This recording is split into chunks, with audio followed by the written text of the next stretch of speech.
বাপ মা এমন সম্পদ, যখন জীবিত থাকে মানুষ বুঝে না। যেদিন বাপ মা মারা যায় পকেট ভরা টাকা আসে, কিন্তু বাপ মা কার পায় না।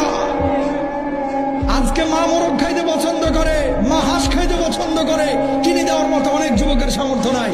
কালকে পকেট ভরা টাকা আসবে যে প্রতিদিন মাকে একটা হাঁস খাওয়াইতে পারবো, সেদিন বাপ মার থাকবে না ভাই। এই জন্য বউয়ের হক আদায় করেন, বাপ মার দিকে টেক কেয়ার করেন। বাপ মা বড় দামি জিনিস। যেদিন জন্ম দিয়েছে যারা স্বামী না জানি এবার মরে যায়।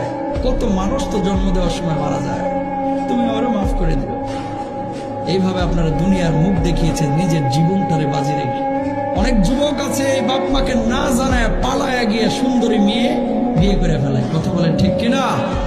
বাপ মারা কষ্ট দিন না, বড় কষ্ট করে আপনার জন্য। এগুলো আপনি বুঝবেন না, বুঝবেন তখন যখন নিজে বাবা হবেন, বুঝবেন তখন নিজে যখন মা হবেন।